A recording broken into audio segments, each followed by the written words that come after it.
In a world full of distractions, there is one big question on every dog owner's lips. How do I become more than just the person holding the other end of the leash? We all get dogs with a dream in mind, a vision of the future. And if right now your everyday reality isn't quite that picture you had in mind, you are in the right place. It really doesn't have to be this way. You absolutely can and will be more to your dog than just the person who gets in between them and the world. The key is you need to be more sexy. More sexy than the neighbourhood cat. More sexy than the jogger in the park. More sexy than that half-eaten hamburger they just found on the floor. And yes, even more sexy than the dog across the road. I'm Tom. And I'm Lauren. Together we're absolute dogs. And you're listening to the Sexier Than a Squirrel podcast.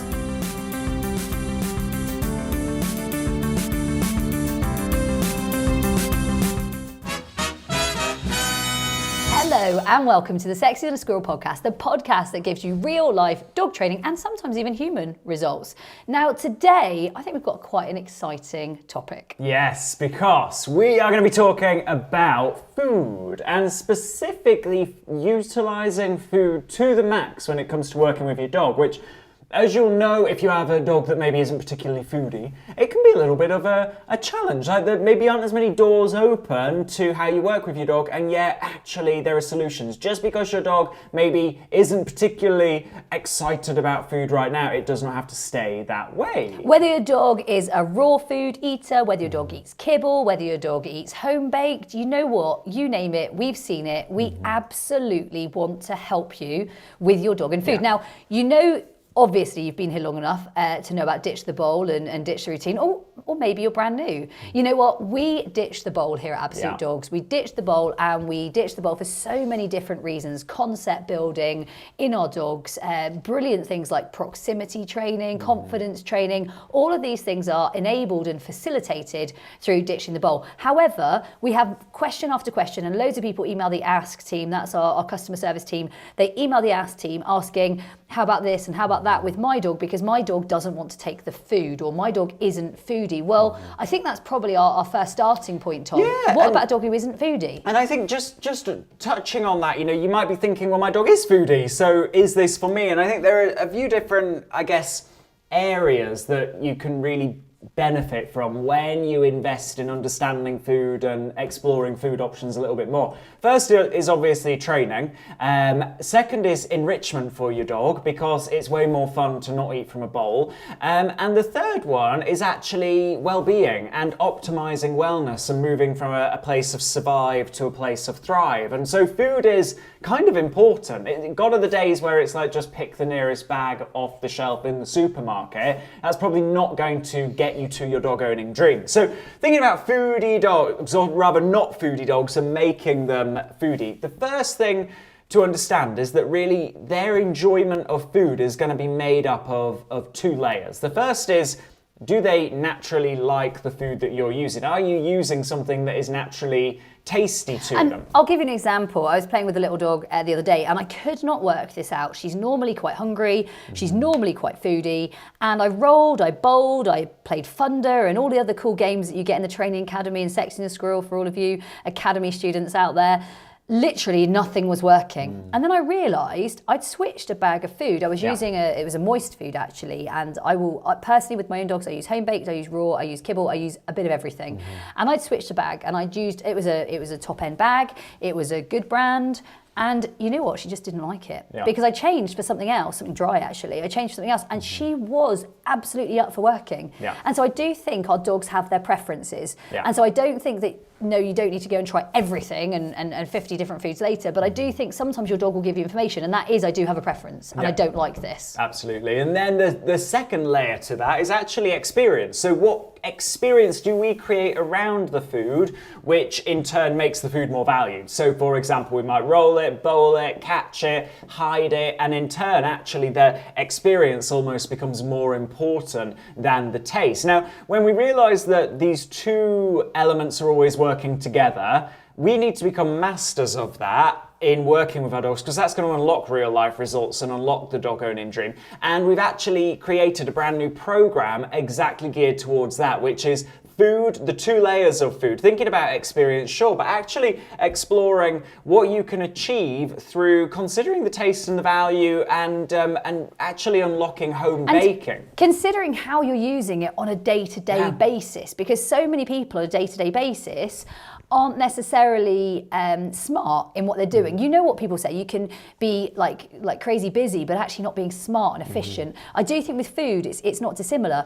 Actually, we can be very smart with our food. We can be very efficient with our food. We can be very sensible about how we're using it. We can consider supplementation. We can consider how we're getting all of the appropriate ingredients in and still deliver an amazing experience. So actually, one of the things I do on the food badge is I walk you guys into our kitchen and I show you our dog kitchen and I show you some of the things I'm thinking for my dog's experiences, whether I'm trying to promote calm, whether I'm trying to promote energy, whether we're trying to promote sort of mind and training and all of the academy games.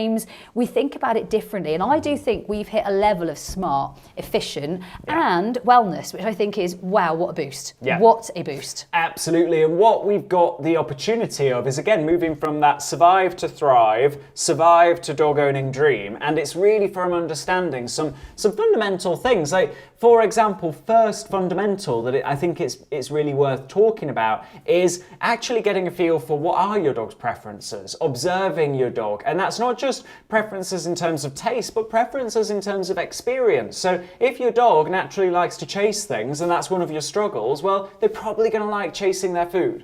And like Lauren mentioned about her session where she observed that her dog didn't really like the food that she was working with. Was actively spitting it out. So you know what, it was a fairly obvious message. It was like, this sucks. I like the game. You know what, this is punishing. Yeah, and yet sometimes, you know, we might not spot the subtle stuff, but when we really are having that like amazing and successful conversation with our dogs, we really unlock real life results. So first things first, if you want to get involved in that program, then if you head to absolutedogs.me/food, F-O-O-D, then there'll be information all about that program that basically is like the zero to hero of becoming a master of food. We've been asked a million times, what foods do you use?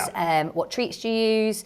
What is it that makes your dogs recall like that? How do you get your dog super fast? How do they look so motivated? It's all there in the food badge. So actually what we do with food, and it will change your way of thinking for your dog. It will change your dog's wellness map.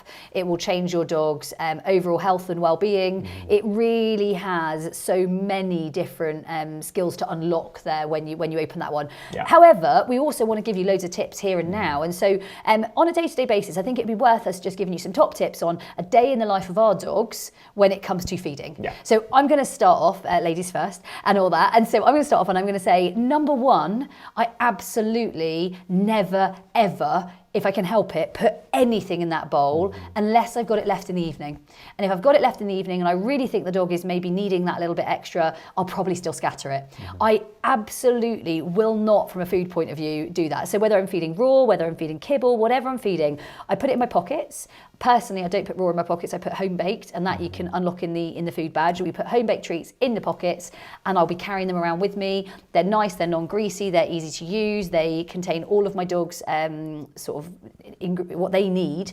And for me, I keep that fairly well balanced with maybe some kibble or some raw, depending on what else I'm using in the day. But I absolutely don't ever sort of budge on that one. For me, I use that for proximity, I use that for confidence, I use that for my general day-to-day training. You guys know I'm an agility trainer on the whole. I train dog sports, and whether I'm doing puppy life skills or whether I'm doing an older dog who's having enrichment, for me, it's absolutely all from me in some way. Next tip would be acknowledge and be aware of the choices that your dog is making all of the time, and then give them their daily food allowance when they make those choices that you want to grow. So an example, a really common one that people often miss is actually you're looking to grow your dog's ability to disengage from distractions, but we don't notice the disengagement that's happening all the time that we take for granted. They glance out the window, they see a bird in the sky, and then they glance away from the window. We can reward that choice. They hear a noise and they almost become kind of unsettled, but then they go back to being settled because it's a noise that they're cool with. We can reward that choice, and actually the more you reward those choices rather than taking them for granted, one, you're putting that daily food allowance to great use, but two, you actually start to see that they're applying that choice to other scenarios as well. And when people say, I couldn't ditch the bowl because, well, I wouldn't get through their daily food allowance. When you think about all of those great choices that they make all day, every day, but we kind of just assume they're going to make them, actually, when we reward them, we get through that daily food allowance. And I think bringing it back to like that day-to-day food thinking, one of the hardest things I think is when people have multi-dogs on day-to-day food. Like, how do you deal with multi-dogs? And this is something we talk about in the food badge, but on a quick top tip, for me, this morning, for example, I've got one dog on one schedule and one dog on another schedule. And so for me, I was coming out the door, I was going to take a couple of dogs out for a walk, but I wasn't taking this dog for a walk because she isn't deserved right now of free time with other dogs. She wants to land on them, jump on them, chase after them. She wants to do naughty, typical young dog things. And so what I did was I walked out of the door. I left her with a stuffable, or it was actually a trachea with some stuffed minces and her supplementation in there. So she's got her puppy supplementation, Calm Canine in that one. I then wander out. I go and take 2 or 3 dogs down to the bridle path. They've all been out to the toilet. They've had some hand earn, they've had some scatter, and they've had some being calm because one of mine, Venture, she wants to scream and run and charge around like a lunatic, and that's not appropriate in a group. And so then I get back, I reward them for going back in. I then pop back and check that she's all good, she's still chewing, and actually everyone's had some of their daily food, but on a different schedule. Yeah. And so what I'm not thinking is, I have to stick to one size fits all. Fairness in food doesn't mean equal. Yeah. Blink is a 6 kilo dog. I'm not going to give her a hefty marrowbone. Tokyo is an 18 kilo dog. He can get the hefty marrowbone and she might get the leftovers. I think we've got to think multi-dogs. We've got to think fair doesn't mean equal. We've got to think, how much does this dog need on a day-to-day basis? And actually, how is my dog looking in an overall way? What's maybe their body condition score like, right? Yeah, absolutely. And so next tip that would be kind of just becomes a way of life, and it's so easy to do. Last night, for example, I had some broccoli for dinner, and it was steamed, and I made some extra broccoli, and I chopped up one of the stalks of broccoli, and that was Gorsa's training session that evening, and Thistle got a bit as well because she was being really good on her boundary. And then the water that dripped back into the bottom of the steamer, actually that then went into topping up the dog's water bowl so that they were getting some broccoli water. So actually they're like, oh, that's really tasty, I'm going to drink more, but also it's got massive nutrients in there that are really going to benefit them, and broccoli's a superfood. So you effectively, when you approach it as ditch the bowl, and I know that the dog world kind of went through that phase of saying no human foods, only dog foods, and then I'm sure many of you had this thought, hold on a second, when you look at the ingredients in the dog food, they kind of resemble human foods. Beef, broccoli, sweet potato. Let's logically think about actually how dogs and us kind of came to being together. Yeah. Of course, dogs would always have eaten human foods. Yeah, right? And I'm thinking about my late dog, Peggy. She got to the age of 18 and she had I don't think she ever had dog food, right? And she just had human food. And dog food is a convenience, right? Yeah. Like there is a huge convenient aspect to kibble-based sort of dog food. Like there's a very convenient aspect, but actually there's so much you can do, like Tom said, with the superfoods. And I think that leads really nicely on to consider what you can do on a daily basis that might just improve your dog a little bit. Because I think it's these little steps we take. It's not the once a month where you get them a special treat. It's actually on a day-to-day basis, can I add in some fresh food? Can I add in, maybe it's like 1%, maybe it's 2%, maybe it's 5%. Like Tom said, it might be a broccoli stalk one day, the next day it might be some chopped carrot, or the next day it might be actually you've got you're at the butcher's and there's mince, and actually you could add some mince into your dog's home baking and home-made treats, because there's so much you can do there. Equally, I would also look, I touched on the body condition score. Yeah. Maybe we could have a link to that, or if you maybe when you're watching this one, we'll make sure it comes on the screen. So the body condition score, basically what it's saying is, on a day-to-day basis, I'm looking at my dog and saying, okay, broccoli is probably better for you, whereas actually you could have some more fat. So I might give you some more mince treats, or I might sort of up what your, maybe you have some coconut oil with your Kong, or maybe you have something else that's a little bit higher fat. And I look at their body condition score. I want my dogs to sit in a 5, which basically means the ribs are palpable but not protruding. I've got nice spinal coverage. I've got well sort of hydrated, healthy muscles, but at no point does the dog look underweight or overweight. They actually just sit really nicely. Top end 4 is also good for me, and I know Tom the same. We're very reluctant to go into the 5s, the 6s and the 7s. We really want our dog to sit at the 5 or the top end 4. Yeah, absolutely. Now, next thing that you might want to think about, okay, is that actually foodiness and your dog's joy around food and working for food is actually a lot to do with rehearsal, okay? Now, let's think about this. It kind of makes sense. There'll be certain foods that you have rehearsed saying no to a lot. And what you'll find is that it's easier to say no to them the more you say no to them. Yeah, so I need to learn this with Kate. You can, but that's the thing. You can get that can lead you to good habits and bad habits, right? You can say no to vegetables a lot and get in the habit of saying no to vegetables, or equally, you could say no to cake. So you could consider this as children training, because actually, I know that Eliza has rehearsed saying no to vegetables many times. And often, what we've got to realise is that sometimes a no comes about and you knew that it was going to come about. You know that they were going to say no to what you just presented them with, and yet we present it anyway, thinking, oh, maybe this time it's going to be better in this situation. The example being, you go to a busy park, there are dogs running around everywhere, there's squirrels everywhere, and you find a crumb of a kibble in your pocket to reward your dog with, and they go, no thanks. And effectively that's another no in the bank account, for that increases the likelihood of them saying no in that situation the next time. So a challenge could be, actually for the next 3 weeks, unless you're certain it's going to be a hell yeah when you present it, don't present it. Don't offer them that opportunity. And what you'll find is at the end of the 3 weeks, you will have a more foodie dog. Now, how can you guarantee a hell yeah? Well, probably it's the taste of the food, the value of the food, the experience with which you are delivering that food. And then thirdly is the situation. There'll be some situations where your dog's not going to take that food.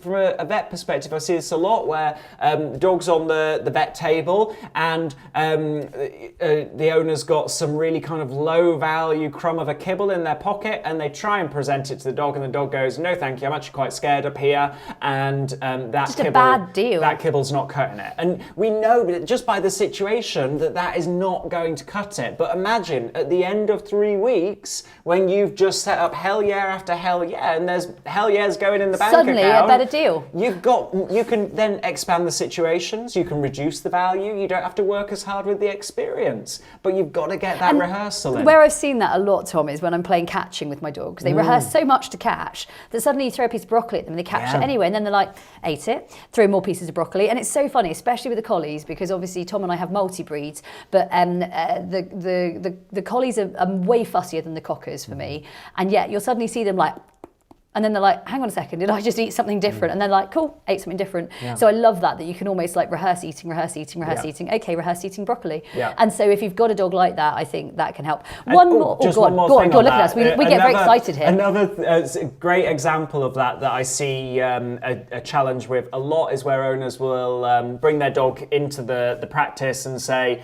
I can't get them to take this particular medication that they need to take, and I've tried everything, and I then get a tin of something really palatable, and I hand feed the dog, and the owner nearly always says, oh, have you given it to him? Have you hid it in there? I'm saying, no, I'm getting some rehearsal in. Because actually, if we present that, capsule or tablet in the first mouthful without that history of punishing. Just chew, swallow, actually they're going to be more suspicious. Instead, we just need chew, swallow, tablet in, chew, swallow, gone, right? And it's amazing how that little tweak and that little kind of hack on rehearsal can get a very different outcome. Now, I think that, just like Tom said, there are certain hacks here that you can use. And one of mine would absolutely be also use all of your chews and your long-lasting chews. And so I give my dogs tripe sticks. They get chicken feet, they get rabbit's ears. And rabbit's ears, by the way, are a natural anti-parasitic. So they're a natural wormer for dogs. There's lots of other natural options we can talk about as well. But and we will talk about that in food, actually. I think it's a good space to put that in a minute for you guys. But definitely for me, they all count. And so many people forget to make these things count. Now, some owners will feed things like I don't know, some of the things on the market, like teeth chew sticks. They're actually really high in calories. They're actually really high in fillers. They're actually really high in things that potentially aren't very good for your dogs. Yeah. And what I'm going to say to all of you is please look at them. Look, if the first ingredient is cereal, it's not really great for your dog. And when you give your dog those, they're also quite high in calories. And I think, look at when you say your dogs aren't hungry or don't want to work for food or aren't interested in food, but you're giving them things like these, you can see why. It's a bit like Eliza. If I go, I don't know, via many different services and she eats some Dairyly Lunchables, and then she has maybe the odd Kraft cheese block, and then she has maybe a Dunkers and some Doritos. No, she's probably not hungry. And after that, she's probably not going to go anywhere near a vegetable for at least a month, because she's kind of being conditioned to eating those other things that have a lot of filler in them and potentially those things that are kind of addictive and tasty. And so do be aware of those that you're using in your day-to-day food, because when it comes to Ditch the Bowl, when it comes to all of the training academy, when it comes to your dog's health, longevity, wellness, this all counts. And for me, it's a simple hack. Look at what you're feeding them. Everything you put in their mouth, consider, is this good? Is this what I need to be giving them? Are they doing something for it? Am I making it worthwhile? Because actually, especially with the fussy dogs, you don't want to be doing that. Yeah. Next tip is being aware of the times of day where it's more likely to be a hell yeah from your dog. Because certain dogs, and actually I see this in sight hounds a lot, where you try and train them in the morning and they are spitting out the food, they're not really into it, and yet by the afternoon you've got a really different picture, or the evening a different picture again. And so when you're thinking about your 3 weeks of hell yeahs, actually maybe you just offer the food experience from midday onwards, right? And then you start to bring it forward a little bit after the 3 weeks, because they've got to rehearse actually eating in the morning. Some dogs will feel quite nauseated in the morning, right? And it's a little bit like me sticking like a roast dinner right in front of your nose when you've just opened your eyes. It's not going to be a good outcome. You're not going to devour it, or maybe you will, I don't know. But I think the next one, and this would be vital, is for me supplementation. So within your dog's foods, consider are you correctly supplementing, and do you need to be supplementing? For my dogs, Prime K9, one of the AO K9 supplements for me, is a huge wellness support, and all of my dogs are on that. Flexi, I want to make sure my dog's joints are correct, and again, that's added to their food, whether I sprinkle it on dry food or whether I add it to their raw food and put it in kongs and bones. For me, they're on Flexi, which is joint care. Without going into way more detail, you can definitely check out the website, and I'll hand you to Tom in a minute, who's going to chat through a couple of the others. But those two would be two of my biggies, and I think they're really, really important. Obviously, there's lots of others. Those two are the two that probably sit most with my dogs being sporting dogs and also dogs who've had joint issues. So Blink had a slipping patella. So if you've had any struggles with your dogs, look at your supplementation and look at your foods and look at your superfoods, because ultimately, whilst these come in a supplement form, they are still food. Yeah. They are superfoods, and they are charged with all of the things that you'd want to put together. But for me, I don't have time to do that. I do not have time to put all of those ingredients in one plate, and I also don't know I could get the dogs to eat them anyway. Yeah. So the way they are packaged and formed, honestly, for my dogs, has changed their lives. Now, one that is kind of a must for all of you who are thinking, my dog's not particularly foodie, is actually Calm K9. And you're probably thinking, well, it's called Calm K9, but I don't need any more calmness. The name is slightly deceiving in that respect, in that it does way more than just that. What you get as a result of optimizing brain health and gut health is calmness. Absolutely.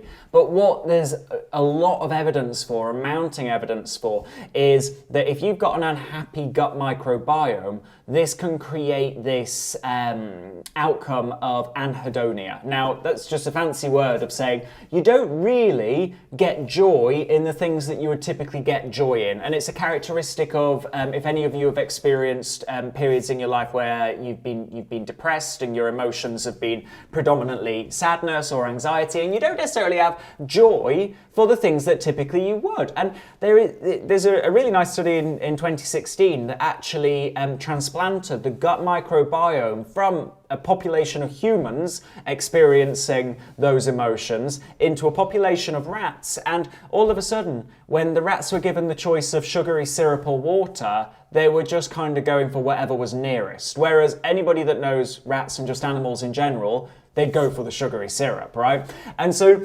sometimes a lack of foodiness or a lack of desire in training and in life in general actually can relate to a compromised gut microbiome. And Calm K9 is designed for compromised gut microbiomes, right? And compromised brain health, when the two are just so intrinsic and combined. And that's where actually, for those dogs, and really for every dog, Calm K9 needs to be a daily staple. Now, whilst I don't want to overwhelm you on supplements, the last one I do think is worthy of coming in here, because so many dogs are ingesting a lot of things that they maybe shouldn't or don't need to, is Bug K9. It's brand spanking new, and that came about really from both Tom and I really noticing. I mean, we live in an area with lots of ticks, so whilst I haven't seen fleas on my dogs 10 years plus, like I really haven't, ticks are rife around our area. We live in sheep territory. You might have seen them too, those pesky, like, oh, they're disgusting. I can just picture them now,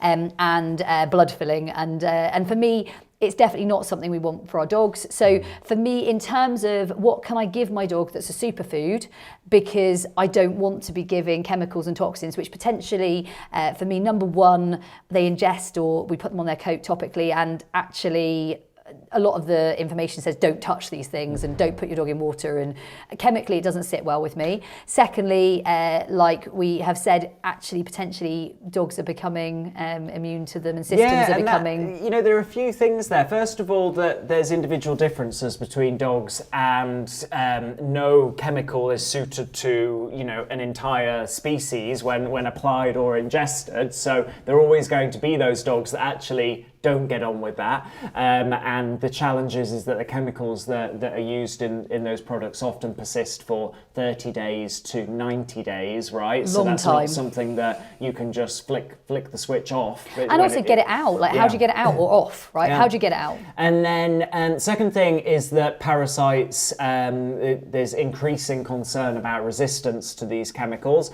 and in a number of species there's significant problems, especially when we're thinking about internal parasites like worms, where there is a considerable resistance problem, and the research is starting to relook at superfoods because the chemicals are no longer working. And then the third one is environmental consideration as well.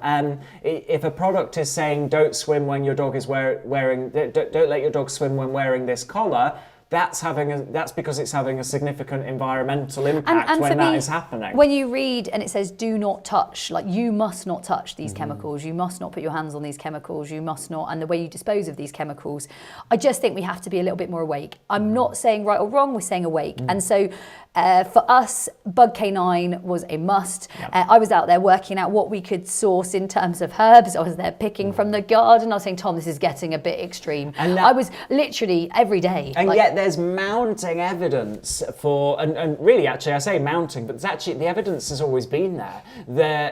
Many of these superfoods, like you take pumpkin seeds, for example. Ginger. There's research, there's a lot of studies in a variety of species to show that feeding pumpkin seed extract at the right amount, which is the tricky thing, which we've taken care of with Bug K9, can reduce the output of worm eggs and worms by 75% over a short period. Ginger, another example. Black cumin. Black cumin seed oil, peppermint. There are literally so many things. We said 12. I think, in Bug K9. Basically what we did with Bug K9 is said, right, what is there evidence for? And then, well, let's, all of these things work in different ways. Let's combine them so that we've got a multi-pronged attack on fleas, ticks, and worms. It's a total of 12 superfoods, including a probiotic and prebiotic, because internal and external parasites are going to have impact on your dog's gut microbiome, and it's effectively in a scoop a day. So I've got pumpkin seeds, black cumin seed, fennel, ginger, cinnamon, fenugreek, peppermint, vitamin A, zinc, selenium, and so much more. So for me, those were the things that, whilst we're trying busily to gather them in the garden, to actually get them to be consumable and is another at the right thing. amount. Because I'll be honest, like, information is also a little bit dangerous in that sometimes people tell me what they're feeding their dog, and I'm like, that's not the right amount to be feeding there. And so actually making sure that when you do go down maybe an alternative path, that you're doing it the right way, that you're not wasting your time, and equally you're not compromising anything. Do it in an achievable way. So for me, Bug K9 is the achievable way, because I can be honest, my fingers are not green, and I am not enjoying the experience of going around the gardens many times, working out what is this and what is that. And so Bug K9, supplement you give your dog every day, basically anti-parasitic, and not toxic or full of chemicals. And I think it's worth considering environmentally and for your dog and your longevity. So a-ok9.com to read more about all of the superfood solutions that we talked about, and also read stories from people that are using, which are thousands of people all over the world. Tom said, it's superfood solutions. We want you to see this as superfoods are part of your dog's food. They're part of your day-to-day, and you can add or take away as many as you like within that. They all do work together. I think that's worth acknowledging, isn't it, Tom? That you can combine all of these with no detrimental. It's a positive effect. Yeah, that was always really important to us, because every dog's going to have individual needs, and some dogs are going to need more skin support, gut support, and parasite support. And I wouldn't want anyone to ever be in a position where they're having to decide between which condition and which my dog's got bad joints, but actually I also don't want him on a toxic chemical style but flea have treatment. To pick, which would just be awful. So for us, it's really important they all work together. Make sure that you share that information. Make sure that you get that information out there, because this is absolutely heading the field. This is absolutely brand new, and it's so up there in what dog owners need to know for their own dogs. Great body, great mind. Yeah. And to be honest, if we're being really bottom line about it, it's also way cheaper than the other options, right? And that is something that we have to consider as well. So guys, we covered a lot. Basically, in summary, food isn't just about training. It's also about enriching your dog's life. So it's about quality of life, and you can utilize superfoods to move from a place of survive to thrive. Make sure to head to absolutedogs.me/food to check out the brand new in-depth food program that is out now. Head over to a-ok9.com to grab your superfood solutions. There's a great quiz over there that will help you to figure out what your focuses are with your dog. That was this episode of the Sexier Than a Squirrel podcast. We will see you next time, and remember, stay sexy! Hey, before you go, have you taken part in the worldwide Sexier Than a Squirrel challenge? It's a 25-day online video program, huge energy, amazing community, and over 100,000 people are already taking part. The only question is, you know where you are today. Where do you want to be in 25 days from now? Head to absolutedogs.me/sexy.